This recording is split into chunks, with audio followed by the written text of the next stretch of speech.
신약 성경 에베소서 2장 19절로 22절의 말씀 제가 봉독합니다.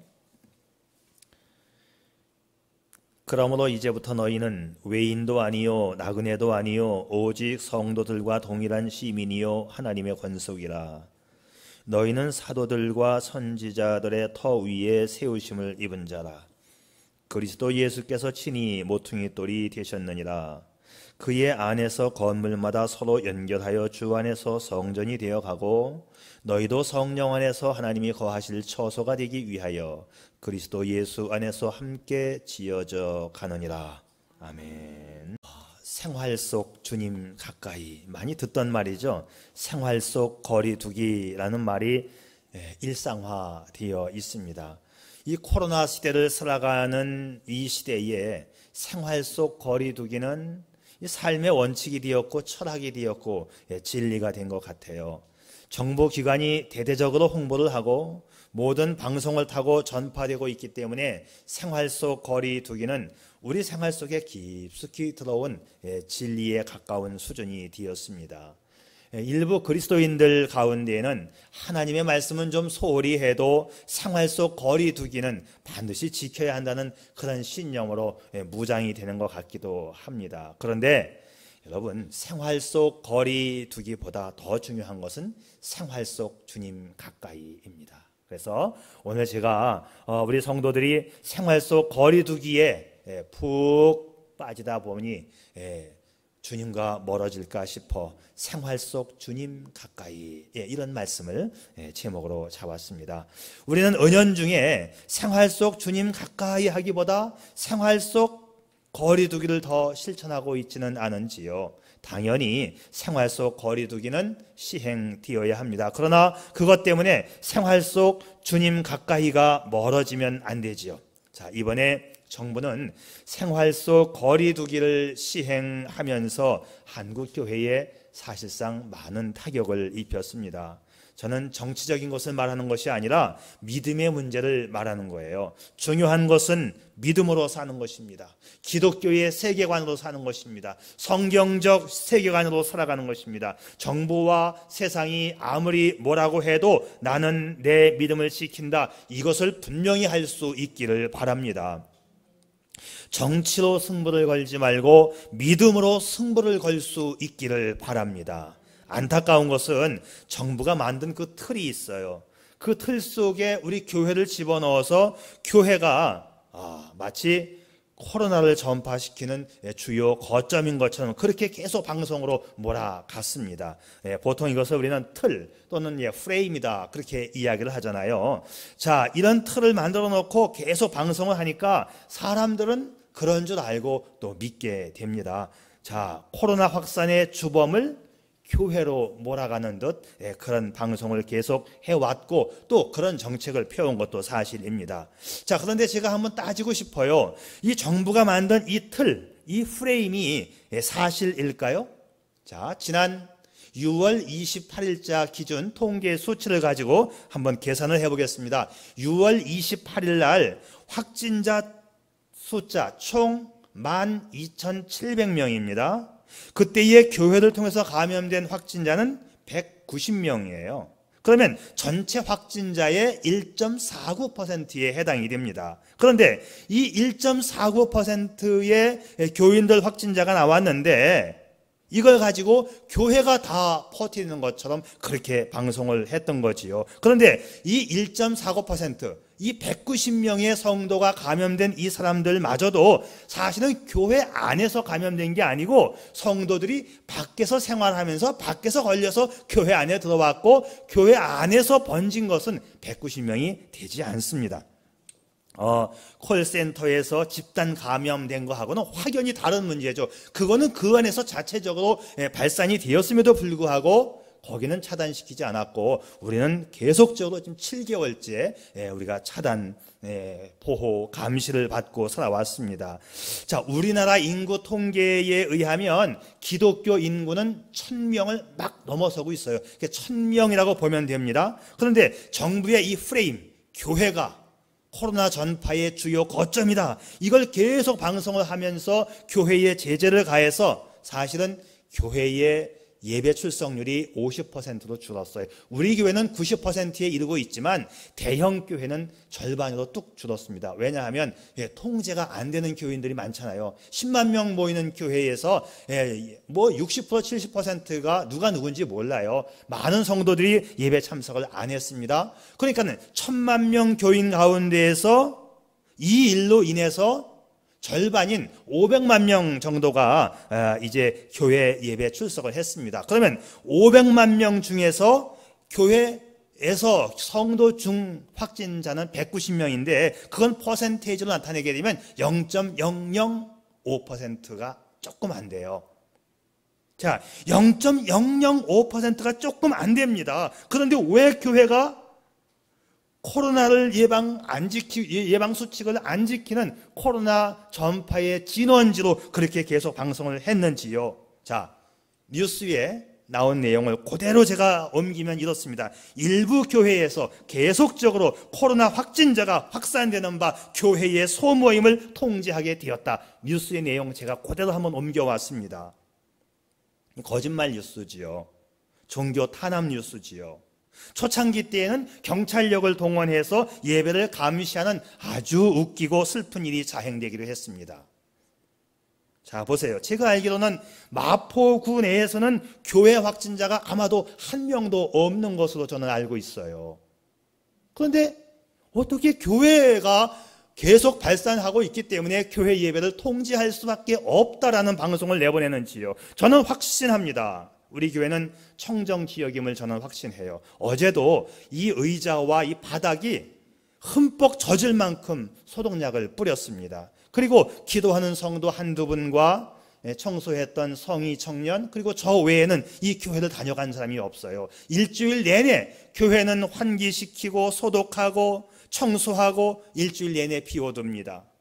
교회에서 단체 식사 안 합니다. 거의 대부분 교회가 이렇게 하고 있어요. 근데 이러다가 교회에서 확진자 한두 명만 나오면 9시 뉴스에 나옵니다.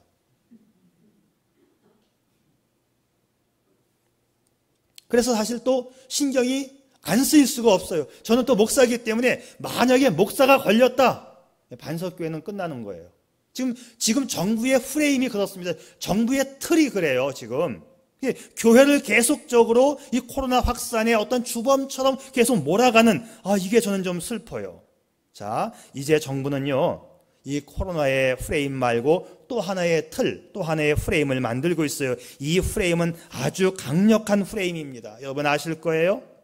자, 이 프레임에 걸려들게 되고 또 이것이 통과되면 교회가 문을 닫게 되는 상황이 올 수도 있다는 것 여러분 아셔야 됩니다. 동성애 차별 금지, 혐오 차별 금지. 자, 이것이 이 법이 제정이 되면 교회에서 전도나 설교를 하는데 장애가 옵니다.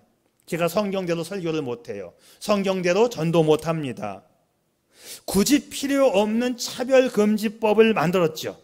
예를 들면 성별 차별금지, 당연히 성별 차별금지 하지 말아야지요. 누가 반대합니까? 장애인 차별금지, 당연히 하지 말아야지요. 출신지 차별금지, 당연히 하지 말아야지요. 우리도 찬성해요. 학력 차별금지, 당연히 맞지요. 있을 데 없는 것을 많이 23개를 연결해 놓고 그 속에다가 살짝 감추어 가지고 동성애 차별금지 하지 말라. 더 웃긴 것은 뭐냐면 성적 지향 차별금지를 집어넣었어요. 자, 성적 지향 차별금지가 뭐냐? 성적 지향.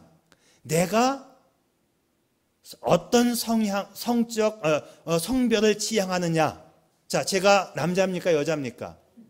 남자죠.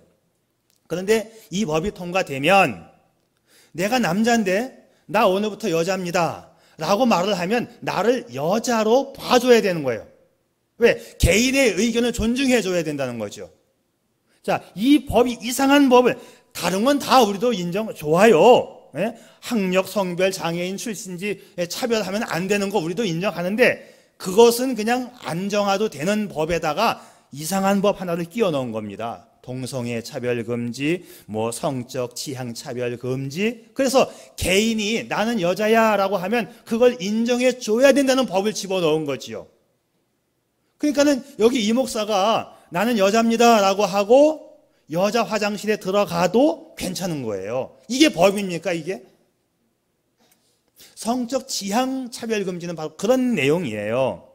자, 그래서 교회가 성경에 동성애는 안 된다라고 했기 때문에 그것을 우리가 반대하니까 교회는 모든 것을 다 반대하는 것처럼 또 그런 프레임을 만들어서 교회는 나쁜 집단으로 몰아가고 있는 거예요. 여러분, 이걸 아셔야 되는 거예요.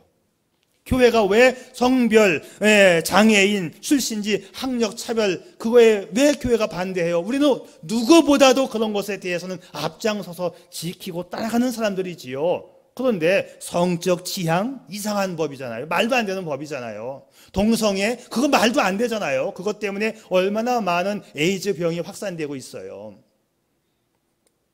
자, 이 이상한 법 한두 가지를 살짝 끼워 넣어서 지금 통과를 시키려고 하고 있는 거지요. 교회는 차별금지법에 반대하는 나쁜 집단이다, 이렇게 지금 몰아가고 있는 거예요. 여러분, 이것을 우리가 잘 알아야 되고 이 틀 속에 우리가 끼어들어서 교회가 나쁜 집단으로 또 한 번 매도되고 있어요. 첫 번째는 코로나를 확산시키는 집단으로 계속 방송을 했고, 두 번째는 교회는 차별금지를 반대하는 나쁜 집단으로 또 몰아간다 이거지요. 자, 현재 물리적인 방법으로는 정부의 이 차별금지법 제정을 이길 방법이 사실상은 없습니다. 물론 우리가 계속 반대 청원을 하고 했어요. 자, 끝까지 우리의 의견을 피력하고, 하지만 더 중요한 것은 뭐냐 하면 우리가 믿음의 길을 가야 하는 절박한 상황에 놓였다는 것을 우리가 인식해야 하는 것입니다. 그래서 많이 기도해야 됩니다. 전국교회가 이건 안 됩니다, 하나님 말씀을 지키기 위해서, 믿음을 지키기 위해서 이건 안 됩니다라고 전국교회 1000만 성도 교회 가운데 500만만 찬성을 해도 이 법은 제정되지 않습니다. 그렇기 때문에 우리가 더 많이 기도하고 이 상황이 뭔가를 알아야 되는 거예요. 자, 옛날에 고집 센 사람과 나름 똑똑한 사람이 있었어요. 둘 사이에 다툼이 일어났는데 고집 센 사람은 472 27이라고 주장을 했고, 똑똑한 사람은 472 28이라고 주장을 했어요. 한참 다투던 둘이 답답한 나머지 마을 원님에게 찾아가서 시비를 가려달라 청했습니다. 원님이 한심스러운 표정으로 둘을 쳐다본 뒤에 고집스러운 사람에게 물어봤습니다. 472 27이라고 했느냐? 아, 네, 당연한 사실을 말했는데 글쎄 이놈이 28이라고 우기지 않습니까? 그러자 고을 원님은 이렇게 선고했습니다. 27이라고 한 놈은 풀어주고 28이라고 한 놈에게 곤장 10대를 쳐라 그랬어요. 고집 센 사람은 똑똑한 사람을 놀리면서 그 자리를 떠나갔고, 똑똑한 사람은 억울하게 곤장을 맞았습니다. 곤장을 맞은 똑똑한 사람이 원님께 억울함을 하소연하자 원님의 대답, 472 27이라고 말하는 아둔하고 고집불통인 놈하고 싸우는 네 놈이 더 어리석기 때문이다. 내가 너에게 곤장을 치게 한 것은 매우 미안하지만 너를 더 지혜로운 사람으로 만들기 위함이야. 그래서 이런 말이 있어요. 개랑 싸워서 이기면 개보다 더한 놈이에요. 개하고 싸워서 지면 개보다도 못한 놈이에요. 개하고 싸워서 비기면 개 같은 놈이 되는 거죠. 제가 보건대 정부는 기독교에 대해서 아둔하고 고집센 사람으로 지금 접근해 오고 있습니다. 아시겠죠? 터무니없는 일을 계속 밀어붙이고 있는 거 우리가 감지해야 된다는 거예요. 정부와 싸우는 것은 어쩌면 개 같은 놈이 되고 개보다 더한 놈이 될 수 있습니다. 지금까지 힘으로는 우리가 이 차별금지법을 막아왔지만 앞으로는 막아낼지 모르겠어요. 마음이 아파요. 그래서 이 포괄적 차별금지법 반대 국민청원을 했는데 2주도 안 돼가지고 10만 명을 넘어서서 국회의 동의를 얻었습니다.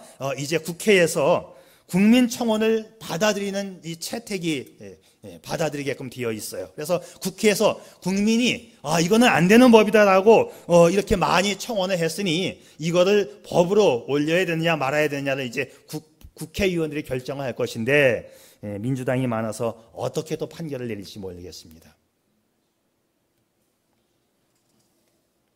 자, 현재 이 일로 인해서 교회가 정말 많은 타격을 받고 있습니다. 제가 지금까지 이런 말씀을 많이 드렸어요. 자유주의 교회에 대해서 누구보다도 강력하게 외쳤던 목사입니다. 기억하세요? 교회가 자유주의화 되어가고 있다. 자유주의화, 인본주의적 방식으로 성경을 해석하는 거예요. 인간적 위주로 성경을, 하나님 위주로 성경을 해석하는 것이 아니라 인간 위주로 성경을 해석한다 이 말이죠. 여러분, 인간 위주로 해석을 하게 되면 하나님이 뒷전이에요. 사람이 최고입니다. 그러면 인간 위주로 해석을 하게 되면 동성애를 인정해 줘야 돼요. 아, 그것도 개인의 자유인데 동성애 잘한다고 축복해 줘야지. 잘하라고 계속 해 줘야지.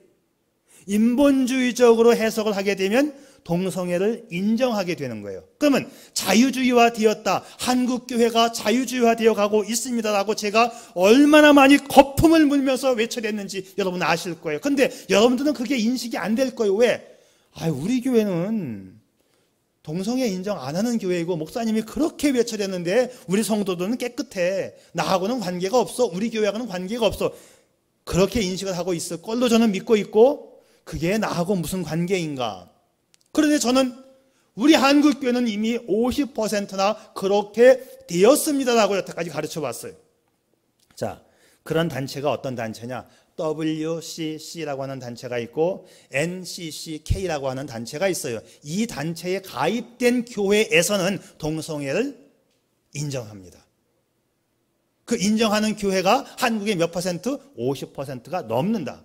실감이 안 될 거예요. 아, 진짜 그럴까? 한국교회의 50%가 WCC와 NCCK에 가입을 했다고? 진짜 했어요.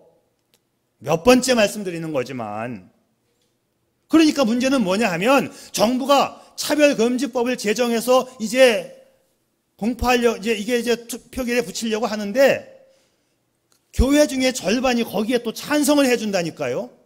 아, 동성애는 좋은 거라고. 아, 조장해야 된다고. 아, 정말 그럴까? 정말이라니까요, 정말.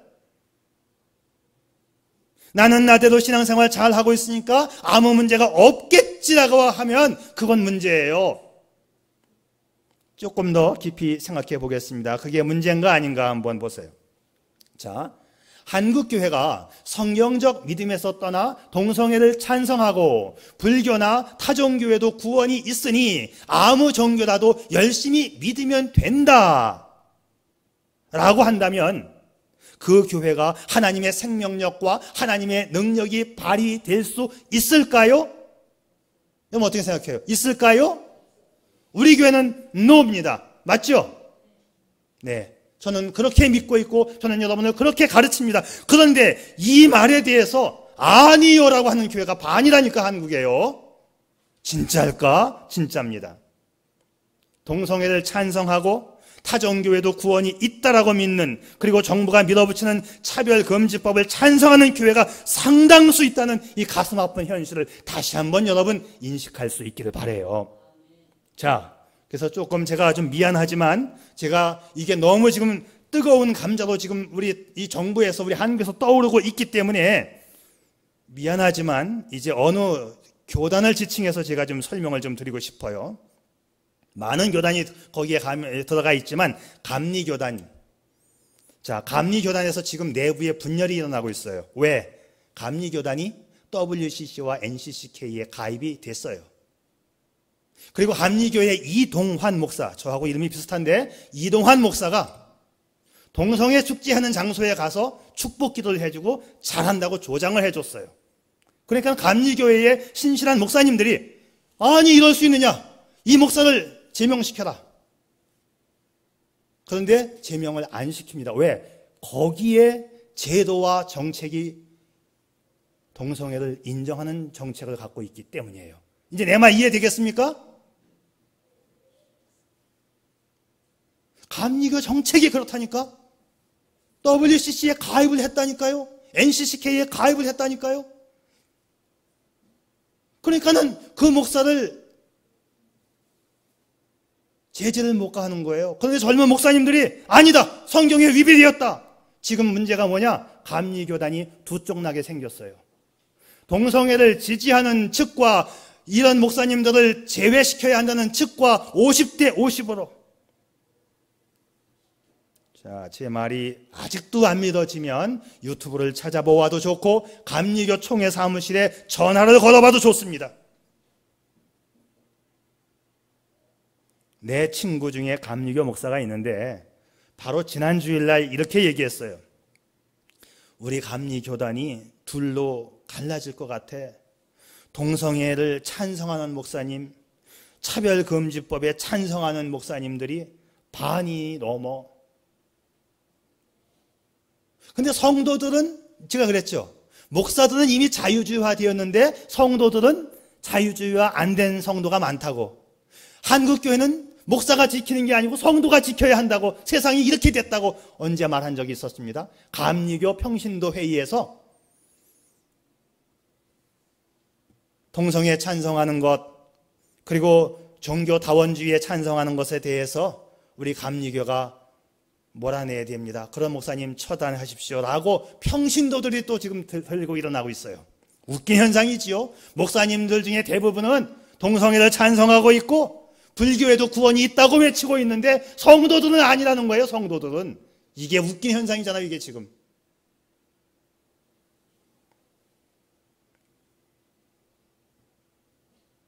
자, 이것은요, 교회가 교회 역할을 못하는 정도가 아니라 더 악영향을 미치고 있는 거예요. 겉으로는 교회, 겉으로는 목사, 겉으로는 성도입니다. 그런데 실제로는 동성애를 찬성하고 차별금지법에 찬성하고 타종교회도 구원이 있다라고 인정하는 것, 이게 성경적 교회인가요?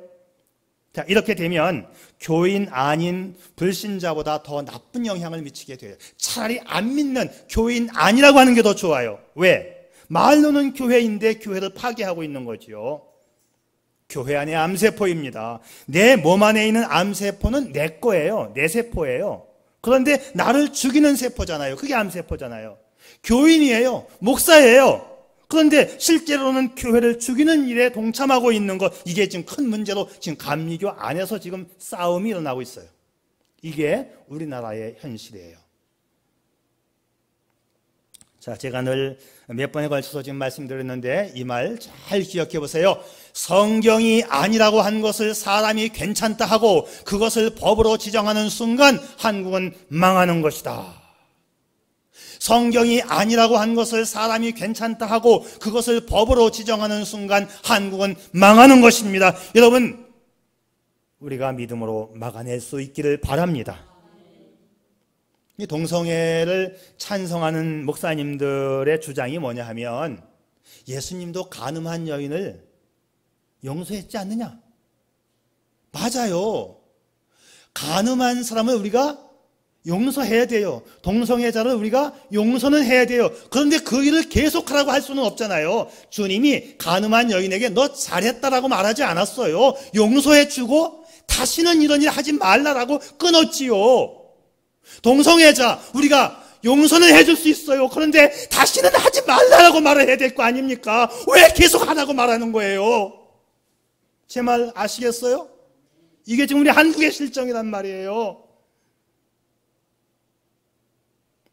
자, 그래서 지금 이런 현실들이 우리 앞에 와 있어요. 정부가 방해하고 교회가 교회를 방해합니다. 그래서 생활 속 거리 두기보다 더 중요한 것은 생활 속 주님 가까이가 더 중요한 것입니다. 잠시 여러분의 삶을 멈추고 여러분의 주위를 살펴보시기 바랍니다. 주님이 어디에 계신지, 주님이 어디로 가고 계시는지, 한국교회가 지금 어디로 가고 있는지 살펴보시기를 바랍니다.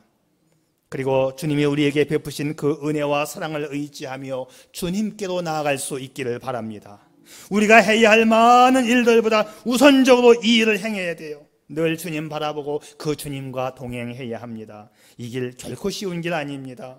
누구나가 편하게 갈 수 있는 길이 아니라 아주 좁은 길입니다. 정부가 의도적으로 우리의 신앙생활을 방해하고 우리의 앞길을 막아도 우리의 정신과 우리의 믿음의 세계는 항상 주님과 가까이 있어야 합니다. 정부는 우리 성도들의 관계를 계속 띄워놓으려고 해요. 어떻게 해서든지 간에 이 교회가 분열되어야 정부는 정치하기가 아주 좋습니다. 자, 그래서 성도의 교제를 통해서 주님 가까이 하는 삶을 우리가 실천해야 합니다. 오늘 말씀 19절, 그러므로 이제부터 너희는 의인도 아니요 나그네도 아니요 오직 성도들과 동일한 시민이요 하나님의 권속이라. 하나님의 권속, 이것은 권속은 가족이라는 말이에요. 우리는 하나님의 가족, 하나님의 식구, 가족과 식구, 이건 함께 살아가는 존재 아닙니까? 그런데 하나님의 가족이라고 했어요. 더 정확히 말하면 예수님의 피를 나눈 가족이기 때문에 하나님의 가족입니다. 그래서 우리는 하나님에 대해서는 아버지, 우리 성도들에 대해서는 형제와 자매라고 부릅니다. 예수님의 피를 나누었기 때문에 육적 관계를 넘어선 신령한 가족이 된 거예요. 우리는 이제 하나님의 사랑을 받고 나누는 영적인 공동체로서의 가족 공동체입니다. 그래서 성도는 가족이니까 함께 살아가는 것인데 영적인 공동체이지요. 우리는 천국에서 영원히 함께 살아갈 영적인 가족 공동체입니다. 그 세상의 어떤 물리적인 힘도 우리를 나누어 놓을 수 없는 거예요. 그래서 정부가 생활 속 거리 두기를 통해서 우리 성도들의 모임을 자꾸 방해해도 우리는 더욱더 성도의 교제를 가져 가까이 뭉쳐야 되는 거예요. 자, 생활 속 거리 두기를 하면서도 빼놓을 수 없는 것은 생활 속 주님 가까이입니다. 그 주님 가까이 하는 방편 중에 하나가 뭐냐? 성도들의 교제, 성도의 교제를 통해서 우리가 주님 앞으로 가까이 나아간다. 자, 혹시 여러분들 중에 우리 성도의 이름은 잘 모르고 가물가물하면서 세상 친구의 이름이 더 익숙하지 않나요? 우리는 우리끼리 더 뭉쳐야 되는 것입니다. 내 가족은 나 몰라라 하면서 세상으로 겉돌고 있으면 그가 가족이에요. 우리는 하나님의 가족이에요. 하나님의 가족, 영적인 공동체, 영적인 가족이기 때문에 우리는 우리끼리 계속 뭉쳐야 되는 거예요. 뭉쳐야 돼요. 여러분, 세상으로 나가지 마세요. 물론 세상 활동을 하되 세상 속 생활 속 거리 두기는 하되 내면적으로 영적으로 우리는 더욱더 뭉쳐야 한다 이 말이지요. 가족이라고 하고 식구라고 하면서 내 가족을 돌보지 않으면, 밖에 나가서 사람들하고 더 많이 어울리면 그건 가족이 아니지요. 미국에서 심각한 부부싸움으로 법정에 선 부부의 이야기입니다. 남편에게 화를 많이 내면서 남편을 폭행을 해서 경찰까지 동원된 사건인데요. 재판에서 판사가 아내에게 이렇게 물었어요. 부부싸움을 하기 전에 무슨 일을 했습니까? 저는 출근 준비를 하고 있었고요. 과음 때문에 늦게 일어난 남편이 저에게 말을 걸었어요. 무슨 말을 걸었죠? 캐시, 어디야? 지금 몇 시지?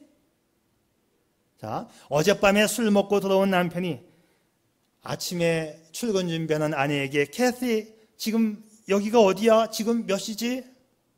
판사가 아니, 그거 물어본 거 가지고 화를 내고 남편을 때렸습니까? 아내가 당연하죠. 왜냐하면 내 이름은 캐시가 아니고 수잔이거든요.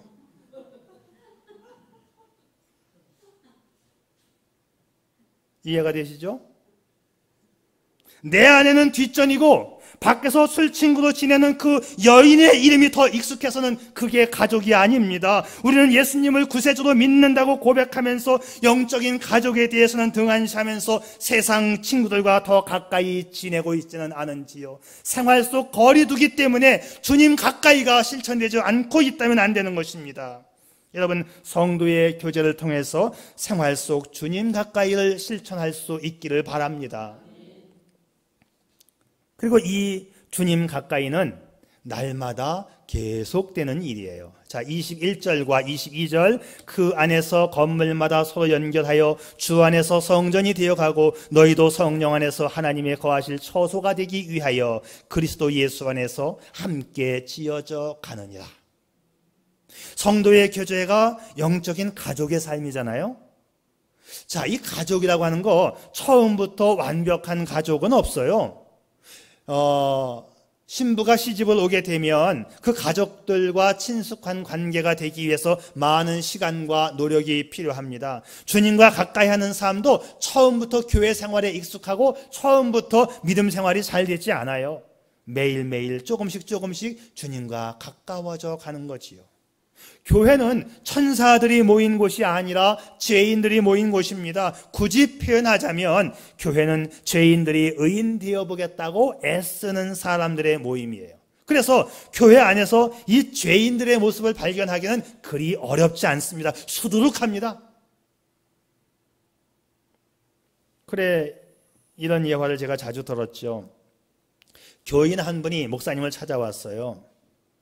교인과의 관계에서 상처를 받은 분이었어요. 목사님, 상처받지 않고 신앙생활 할 수 있는 좋은 교회를 소개시켜 주세요. 목사님 하는 말, 그런 교회 있으면 나한테 좀 소개시켜 달라고. 나도 그 교회 가고 싶다고. 만약에 당신이 그 교회 발견하면 당신 절대 그 교회 가지 마세요. 당신 때문에 그 교회 망칩니다. 자, 교인인 우리 자신이 완전하지 않은데 어떻게 완전한 교회가 있을 수 있겠습니까? 교회라는 이 믿음의 공동체 안에서 날마다 교제를 이루면서 주님께로 가까이 나아가는 거예요. 자, 오늘 하나님 말씀을 보게 되면 우리 성도의 삶을 진행형으로 표현했습니다. 주 안에서 성전이 되어 가고, 성전이 지어져 가는 거예요. 그리스도 예수 안에서 함께 지어져 가느니라. You are being built together. 계속 함께 지어져 간다. 교회는 아직 공사 중입니다. 때로는 먼지가 나요. 때로는 사고가 일어나기도 합니다. 그러면서 계속 교회는 만들어져 가는 거예요. 어느 한순간에 우리의 신앙이 성숙되거나 완성되지 않습니다. 여러분의 삶 속에서 날마다 꾸준히 날마다 주님과 함께 가까이 갈 수 있기를 바랍니다. 우리가 생활 속 거리 두기로 인해서 주님과의 거리가 멀어진다면 이것은 비극입니다. 실제로 우리의 삶이 만들어지고 빚어지는 것은 매일매일 주님의 인도를 받을 때 가능해져요. 조선시대 때 일찍 남편을 잃고 삭바느질로 두 아들을 키운 어머니가 있었어요. 근데 이 어머니가 어느 날 처마 밑에 땅을 파다가 은이 가득 들어있는 가마솥을 발견했어요. 은이 가득 들어있는 가마솥.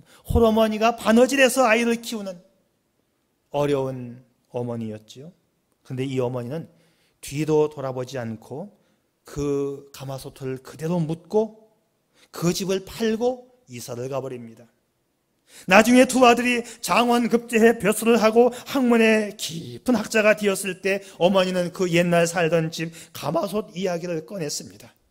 어머니, 왜 그리 하셨어요? 살림에 보태 쓰시지. 쉽게 큰 돈을 얻으면 재앙이 임하는 법이란다. 그래요. 사람은 마땅히 노력을 해서 무엇을 성취하고 내가 열심히 일한 대가를 얻어 누리는 것이 마땅한 거예요. 우리가 믿음이 좋아지고 주님께 칭찬받는 것도 그냥 저절로 되는 게 아니에요. 매일 발걸음마다 예수님의 인도를 받을 수 있기를 바랍니다. 매일 기도하고 매일 성경 읽으며 매일 주님과 교제하는 생활 속 주님 가까이가 실천될 수 있기를 바랍니다. 여러분, 매일 시간마다 하나님을 찬양하며 하나님께 감사하며 살 수 있기를 바랍니다. 생활 속 주님 가까이를 실천하는 것, 꾸준한 노력이 필요한 것입니다. 좋은 방법 없어요. 그냥 말씀 묵상, 시간 날 때마다 찬송하세요. 여러분의 생각과 여러분의 입술을 통해서 말씀을 묵상하고 여러분의 입술을 통해서 찬송이 나온다면 잘 되고 있는 것입니다. 그러면 생각이 맑아지고 마음이 평안해져요. 이것이 생활 속 주님 가까이입니다. 일주일 내내 가만히 있다가 어느 날 갑자기 몰아서 주님 주님 하지 말고 평생 기도 안 하다가 어느 날 갑자기 주야 하고 그냥 몰아서 기도하지 말고 매일 매 순간마다 한 번에 100번 주님 찾기는 어렵지만 순간순간마다 주여 주여 하면서 찬송 부르면서 살아가는 것은 쉽습니다. 그렇게 살아가야 돼요. 사랑하는 사람이 있는데 일주일 내내 전화 한 통화 없다가 한 번 만나고는 그냥 100번 이름을 불러주면 미쳤다고 그래요. 이게 미친 거지. 이게 날 사랑하는 거냐고. 우리 주님도 매일 주님과 함께 살아가는 성도를 더 좋아하십니다. 매일 발걸음마다 예수 인도하심을 경험하는 생활 속 주님 가까이 하기가 실현되어 날마다 믿음의 집을 지어가는 여러분 되시기를 축복합니다. 기도하겠어요. 사람은 편한 것을 좋아하고 기회가 되면 나태해지는 방법을 선택합니다. 서 있으면 앉고 싶고 앉으면 눕고 싶은 거지요. 정부가 생활 속 거리두기를 시행하니까 그것이 우리의 믿음 생활에 거리두기로 연동되어서는 안 됩니다. 생활 속 거리두기는 시행을 하면서도 생활 속 주님 가까이는 빼놓을 수 없는 믿음 생활의 본질이어야 합니다. 더욱더 성도를 챙기고 성도와의 교제에 힘쓰며 믿음의 끈을 조여야 합니다. 우리는 어떤 일이 있어도 생활 속에서 감사, 생활 속에서 기도, 생활 속에서 찬양을 하면서 살아야 합니다. 즉 생활 속 주님 가까이가 실천되어져야 하는 것이지요. 한국교회의 최대의 위기가 도래하고 있습니다. 더욱 믿음으로 살아야 합니다. 더욱 성경적 세계관으로 살아가야 합니다. 매일 발걸음마다 예수 인도하심을 경험하는 생활 속 주님 가까이가 실현되어 날마다 믿음의 집을 지어가는 여러분 되시기를 축복합니다. 아멘. 아버지 하나님, 날마다 순간 속에서 주님을 찾게 도와 주옵소서. 주님을 최우선으로 생각하는 우리의 삶이 되어 주님이 기뻐하시고 주님이 정말 우리를 축복하시는 우리의 삶, 우리 대한민국이 되게 해 주시옵소서. 어떠한 세상의 영향에도 어떠한 외압에도 굴복하지 않는 믿음을 지닌 우리들 되게 해 주시옵소서. 이 일을 위해서 매일 매순간 주님의 인도를 받는 저희들 되게 해 주시기를 간절히 비옵고 예수님 이름으로 기도 올리옵나이다. 아멘.